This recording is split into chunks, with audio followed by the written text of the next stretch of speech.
નમસ્તે વિદ્યાર્થી મિત્રો. ધોરણ 8 વિષય ગુજરાતીમાં આજે આપણે એકમ 17 સંસ્કારની શ્રીમંતાઈ પાઠનો અભ્યાસ કરીશું. પાઠની શરૂઆત કરતા પહેલાં હું તમને એક કાવ્ય પંક્તિ સંભળાવું. કાવ્ય પંક્તિ આ પ્રમાણે છે: ઊંચી નીચી ફર્યા કરે જીવનની ઘટમાળ, ભરતી તેની ઓટ છે ઓટ પછી જુવાળ. તો વિદ્યાર્થી મિત્રો, અહીં આ કાવ્ય પંક્તિમાં એવું કહેવામાં આવ્યું છે કે જીવનની ઘટમાળ ઊંચી નીચી ફર્યા કરે છે.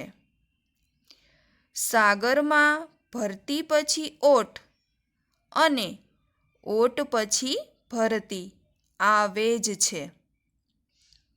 સંસારમાં એવો કોઈ જ માણસ નથી કે જેને કોઈ દુઃખ આવ્યું ન હોય. આથી લોકોએ દુઃખને પણ સ્વીકારવું જોઈએ. સુખ અને દુઃખ એક સિક્કાની બે બાજુઓ જેવા છે. થોડો સમય સુખ હોય તો થોડો સમય દુઃખ. તેથી માણસે સુખમાં હર્ષ ન કરવો જોઈએ અને દુઃખમાં શોક ન કરવો જોઈએ. સુખ અને દુઃખ એમ બંનેને આપણે જીવનમાં આવકારવા જોઈએ. તો વિદ્યાર્થી મિત્રો, આવો જ ભાવ રજૂ કરતો આ પાઠ છે સંસ્કારની શ્રીમંતાઈ. શ્રીમંતાઈનો અર્થ થાય છે અમીર હોવું. પણ અહીં ધન દોલતથી અમીર હોવાની વાત નથી. સંસ્કારોથી અમીર હોવાની વાત અહીં કરવામાં આવી છે. સંસ્કારની શ્રીમંતાઈ પાઠના લેખિકા કુંદનિકા કાપડિયા છે અને આ પાઠનો સાહિત્ય પ્રકાર કુટુંબ કથા છે. કુટુંબ કથા એટલે કોઈ એક પરિવારની કે કુટુંબની વાત અથવા તો કથા. અહીં આ પાઠમાં જગમોહનદાસના પરિવારની કથા આપેલી છે. હવે આપણે લેખિકાનો પરિચય મેળવીએ. તો કુંદનિકા કાપડિયાનો જન્મ ઈસવીસન 1927માં થયો છે. કુંદનિકા કાપડિયાનો જન્મ લીંબડી મુકામે થયો છે. તેઓ વાર્તાકાર તેમજ નવલકથાકાર તરીકે જાણીતા છે. પ્રેમના આંસુ, કાગળની હોડી વગેરે તેમના જાણીતા વાર્તા સંગ્રહો છે. 7 પગલાં આકાશમાં એમની બહુ ચર્ચાયેલી નવલકથા છે. પરમ સમીપે વિશિષ્ટ રીતે તૈયાર કરેલો એક પ્રાર્થના સંગ્રહ છે. એમણે સાહિત્યની સાથે સાથે સમાજ સેવા અંગીકાર કરી છે. હાલ તેઓ વલસાડ નજીક આવેલા નંદીગ્રામમાં સ્થાયી થઈ સાહિત્ય સર્જન કરી રહ્યા છે.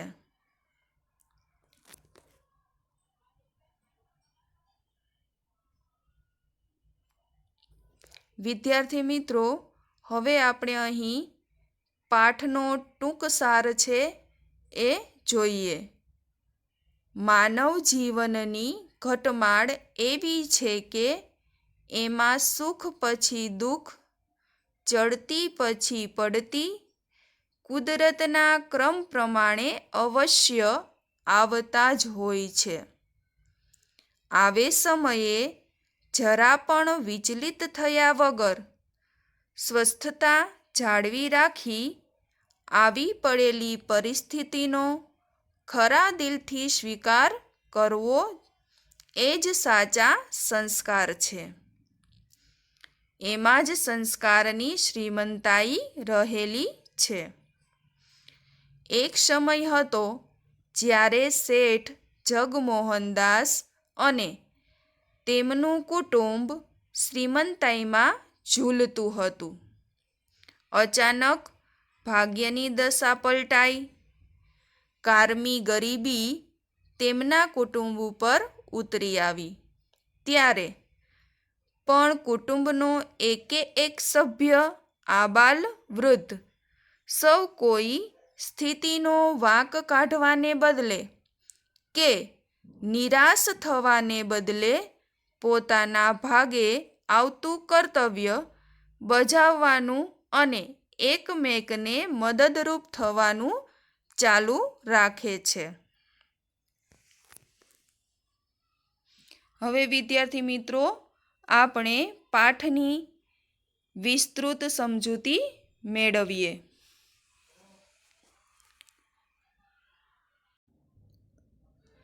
જગમોહનદાસ એટલા શ્રીમંત હતા કે એમના વર્તુળમાં તે રાજા નામથી જ સંબોધાતા. લક્ષ્મી દેવીએ બેય હાથે એમની આરતી ઉતારી હશે. 60 લાખ રૂપિયાને ખર્ચે દરિયા કિનારે બંધાવેલો એમનો આસમાની આનંદ મહેલ રાત્રે દીવાના ઝળહળાટથી અલકાપુરીની યાદ આપી જતો. તેમને ઘેર 6 મોટરગાડીઓ હતી અને નોકર ચાકરનો તો પાર નહીં. વિદ્યાર્થી મિત્રો, અહીં જગમોહનદાસ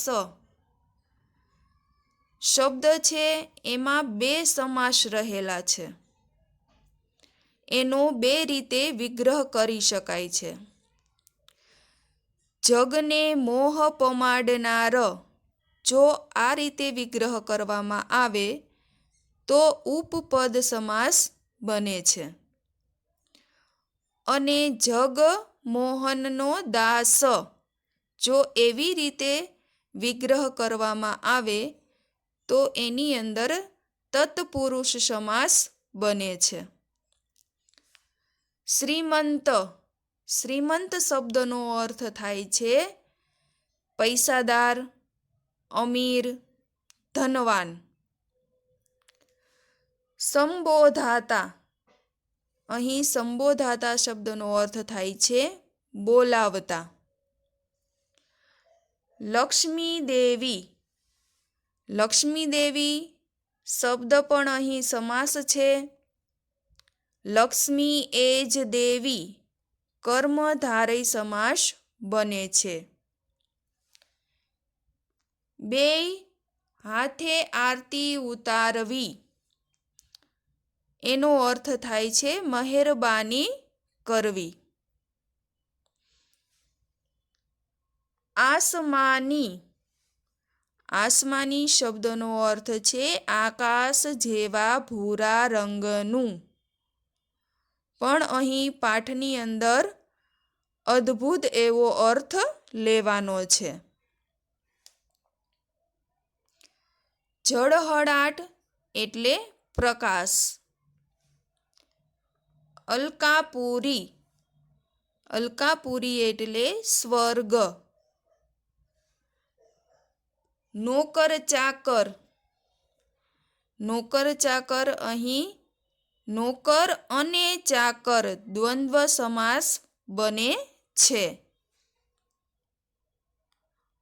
પાર નહીં, પાર નહીં એટલે કે અપાર, પુષ્કળ.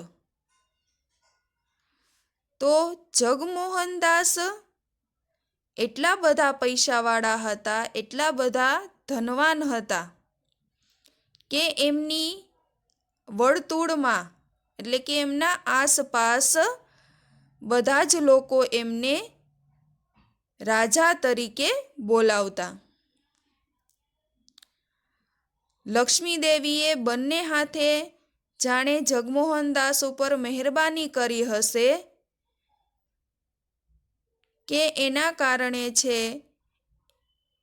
એમણે 60 લાખ રૂપિયાના ખર્ચે દરિયા કિનારે આનંદ મહેલ નામનો એક અદ્ભુત મહેલ બનાવ્યો અને આ મહેલ રાત્રે દીવાના પ્રકાશથી એટલો ઝગમગતો જેના કારણે આપને સ્વર્ગની યાદ આવી જાય, જાણે કે સ્વર્ગ લાગતો આ બંગલો. અને તેમના ઘરે 6 તો મોટરગાડી હતી, સાથે સાથે અપાર પુષ્કળ નોકર ચાકરો હતા. જગમોહનદાસના કુટુંબના 8 સભ્યો, તેમના પત્ની પાર્વતીબહેન, વૃદ્ધ પિતા દયાળજીભાઈ, 26 વર્ષનો પુત્ર સુમોહન, પુત્રવધુ ઉત્પલ્લા, તેમના 2 બાળકો મિલન તથા મૃણાલ, 16 વર્ષની પુત્રી પ્રીતિ અને જગમોહનદાસ પોતે. પુત્રવધુ એટલે કે દીકરાની પત્ની. તો અહીં જગમોહનદાસની પત્ની છે પાર્વતીબહેન. દયાળજીભાઈ એ જગમોહનદાસના પિતા છે. જગમોહનદાસના પુત્રનું નામ છે સુમોહન. જગમોહનદાસના દીકરાની પત્નીનું નામ છે ઉત્પલ્લા, એટલે કે સુમોહનની પત્ની. અને આ સુમોહન અને ઉત્પલ્લાના 2 બાળકો છે, એક મિલન અને બીજું મૃણાલ. જગમોહનદાસની પુત્રીનું નામ છે પ્રીતિ અને જગમોહનદાસ પોતે. આમ કુલ જગમોહનદાસના પરિવારમાં 8 સભ્યો છે.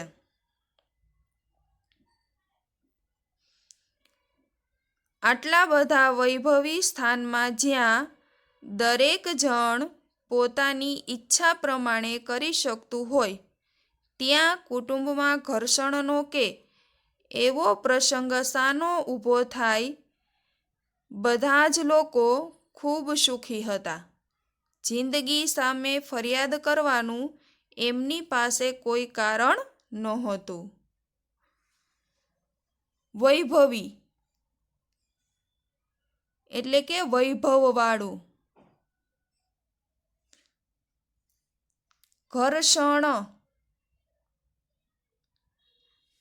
ઘર્ષણ એટલે કે તકરાર, ઝઘડો, બોલાચાલી.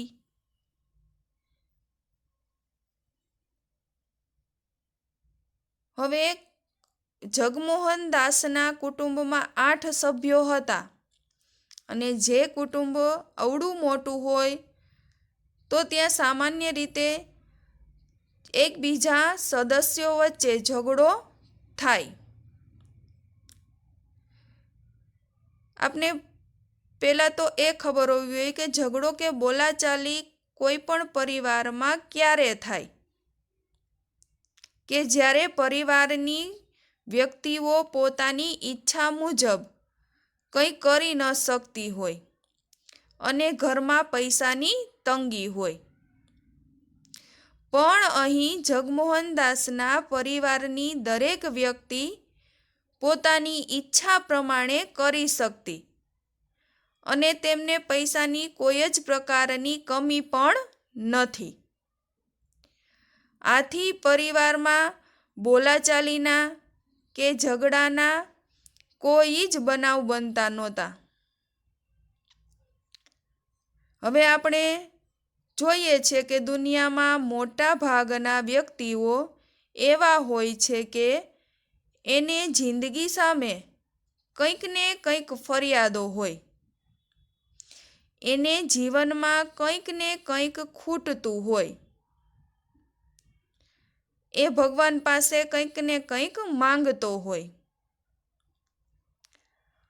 પણ અહીં તો જગમોહનદાસના પરિવારના બધા લોકો એટલા સુખી હતા કે તેમની પાસે જીવન સામે ફરિયાદ કરવાનું કોઈ જ કારણ ન હતું.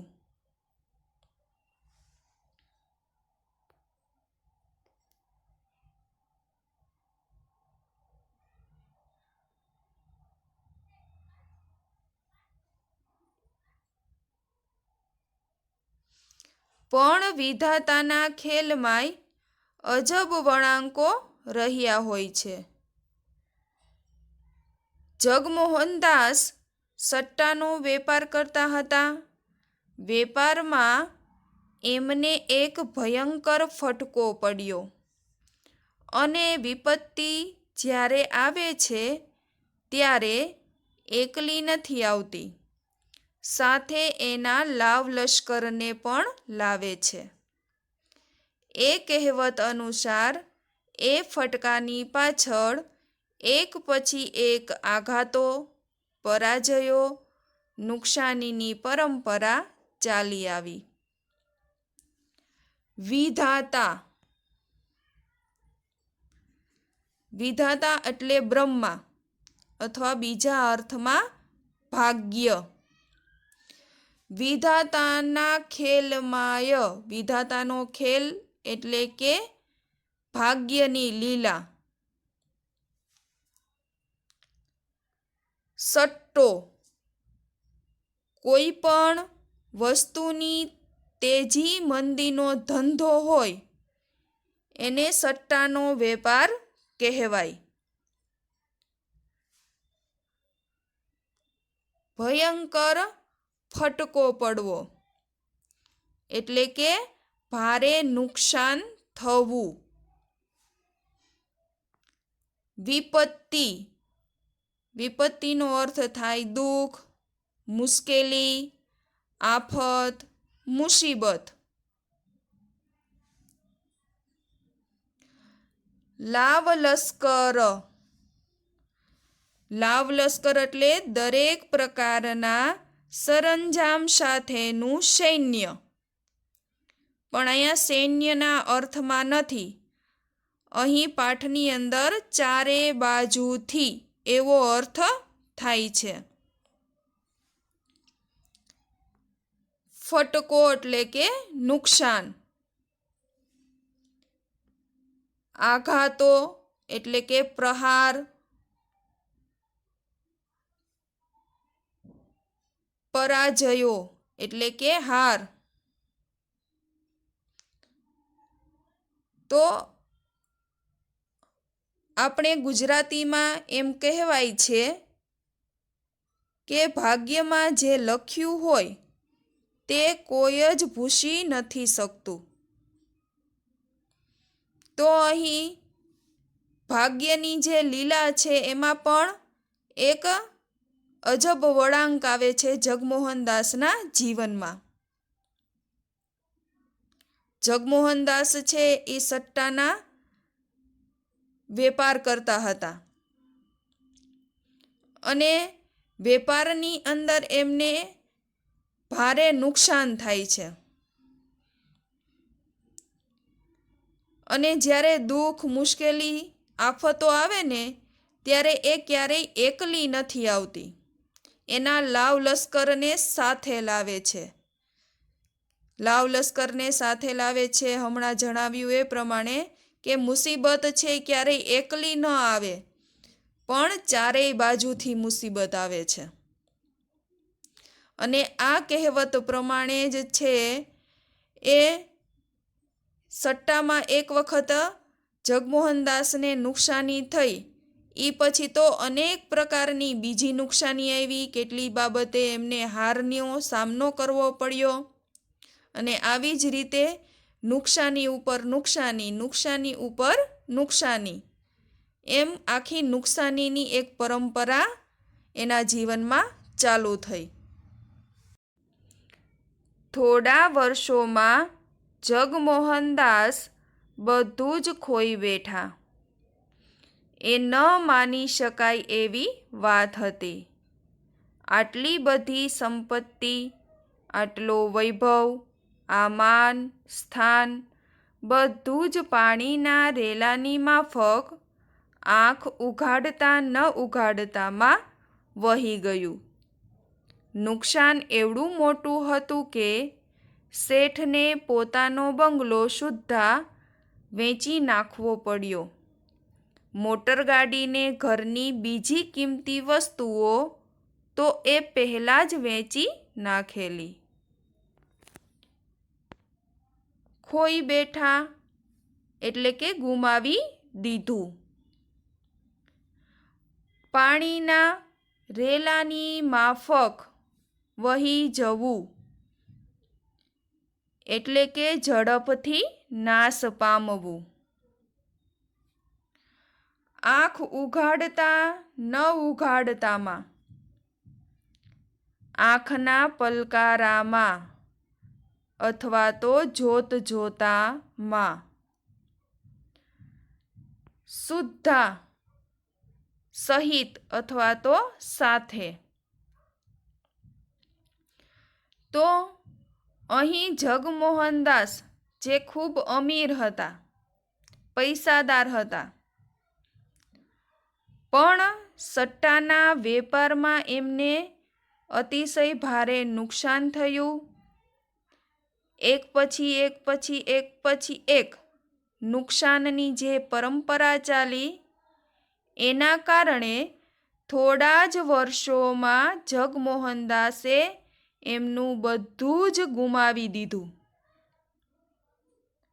સામાન્ય રીતે છે આ વાત માની શકાય એવી ન હતી, કારણ કે આટલી બધી સંપત્તિ, આટલો બધો વૈભવ, રાજા તરીકેનું માન અને સ્થાન, આ બધું જ છે એ પાણીના રેલાની માફક એકદમ ઝડપથી બધું જ એનું નાશ પામી ગયું. જાણે આંખના એક પલકારામાં, જોત જોતામાં છે એણે એમની બધી જ સંપત્તિ છે એ ગુમાવી દીધી. કારણ કે નુકસાન એવડું મોટું હતું કે જગમોહનદાસને છે એનો બંગલો પણ સાથે વેચી નાખવો પડ્યો. અને પોતે બંગલો વેચ્યો એ પહેલાં જ મોટરગાડી અને ઘરની કિંમતી વસ્તુઓ તો છે એની પહેલાં જ વેચી નાખેલી. અતિશયોક્તિ વગર ખરેખર સોનાના પારણામાં જેમના બાળકો ઝૂલ્યા હતા એ જગમોહનદાસ 25 રૂપિયા ભાડું આપી એક નાનકડા મકાનમાં રહેવા ચાલ્યા ગયા. અતિશયોક્તિ, અતિશયોક્તિ એટલે હોય તે કરતાં વાત વધારીને રજૂ કરવી.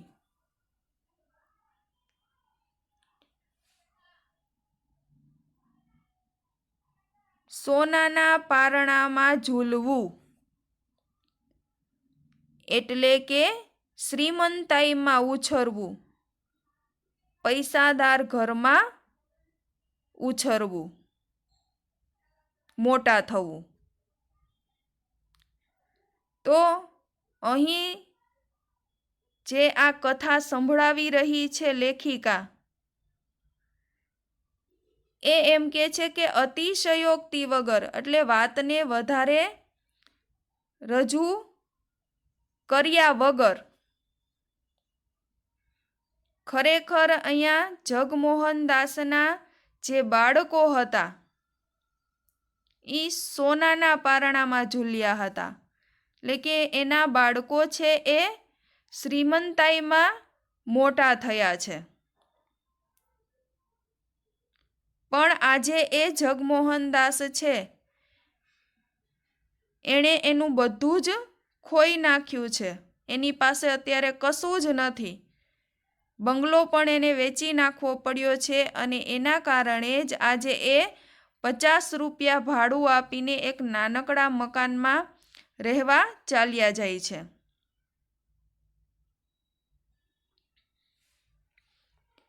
શ્રીમંતાઈ માણસના સ્વભાવને એક પ્રકારની અક્કડતાથી સજાવી રાખે છે. વૈભવનું ઊંચું આસન એના સ્વભાવને અમીરી બેપરવાઈનો અંચડો પહેરાવે છે. પણ માણસની સામે જ્યારે આફતો આવી પડે છે, પાઈના હિસાબ ઉપર એને દિવસો ખેંચવાના હોય છે, ત્યારે એના સ્વભાવમાં સમતુલાને ઔદાર્ય કેટલા રહે છે એ એક નિરીક્ષણ કરવા જેવી વસ્તુ છે.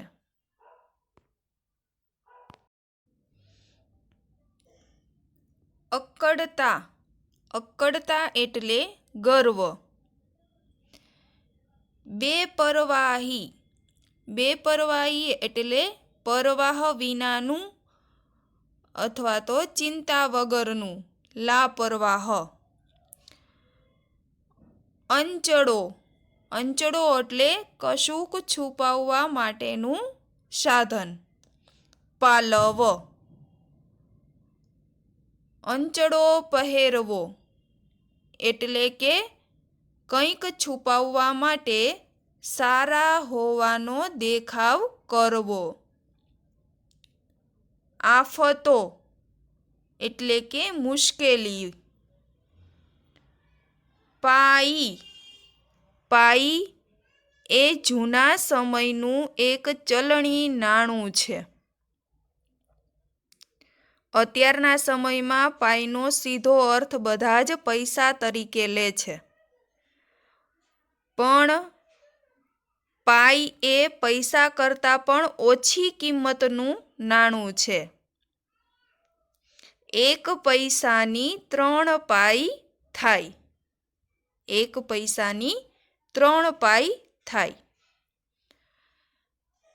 દિવસો ખેંચવા એટલે જેમ તેમ કરીને સમય વિતાવવો. સમતુલા એટલે ક્ષમતા અથવા સમજણ.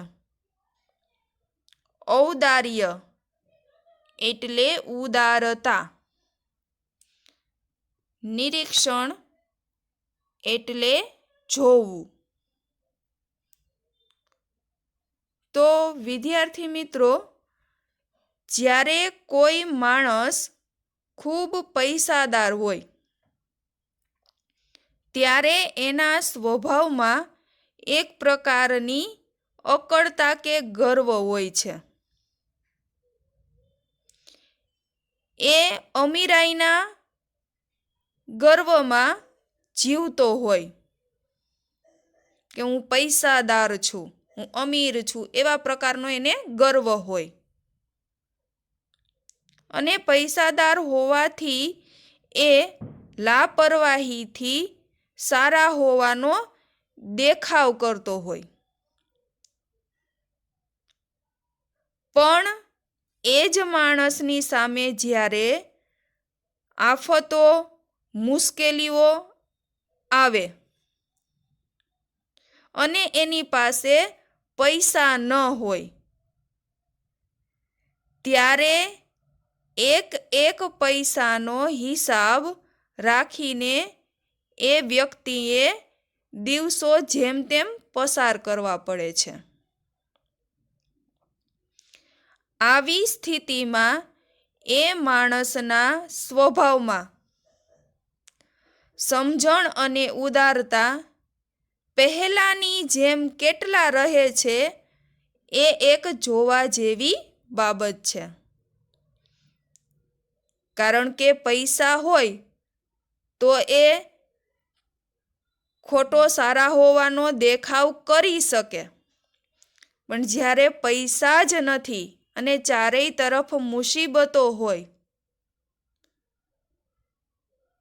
તો પેલા જેવી જ જે સમજણ બતાવતો હતો વ્યક્તિ, પેલા જેવી જે ઉદારતા બતાવતો હતો, એ આવી મુસીબતોના સમયમાં પણ એ બતાવી શકે છે કે નહીં, એ એક જોવા જેવી બાબત છે, નિરીક્ષણ કરવા જેવી વસ્તુ છે.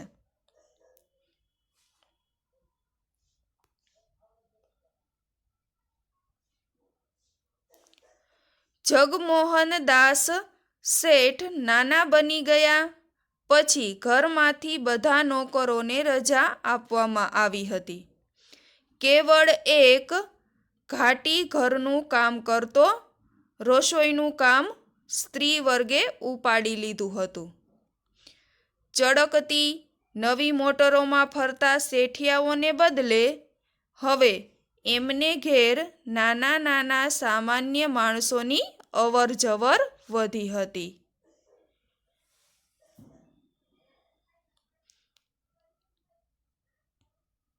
કેવળ એટલે કે માત્ર, ઘાટી, ઘાટી એટલે કે નોકર. સામાન્ય રીતે સહ્યાદ્રી ઘાટના જે વિસ્તારો છે ત્યાંનો વ્યક્તિ મુંબઈ શહેરની અંદર જઈને નોકર તરીકેનું કામ કરે એને ઘાટી કહેવાય છે.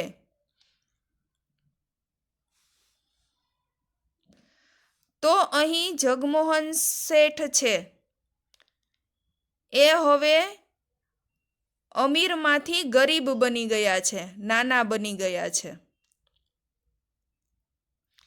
અને એટલા માટે જ છે ઘરમાંથી બધા જ નોકરોને છે એ રજા આપી દીધી. માત્ર એક ઘાટી છે એ જ ઘરનું બધું જ કામ સંભાળતો. રસોઈનું કામ છે સ્ત્રી વર્ગે, સ્ત્રી વર્ગે એટલે કે જગમોહનદાસની પત્ની, એની દીકરી અને એની પુત્રવધુ, આ ત્રણેય સ્ત્રીઓએ છે એ ઘરનું કામ છે, રસોઈનું કામ છે એ ઉપાડી લીધું, સંભાળી લીધું. પહેલા જગમોહનદાસ જ્યારે અમીર હતા ત્યારે એના ઘરમાં છે એ ચળકતી ચમકતી નવી નવી મોટરોમાં છે મોટા મોટા શેઠિયાઓ આવતા. પણ હવે જગમોહનદાસ ગરીબ થઈ ગયા છે એટલે એમના ઘરે હવે મોટા શેઠિયાઓને બદલે સામાન્ય માણસો છે એની અવર જવર વધી ગઈ, આવક જાવક વધી ગઈ.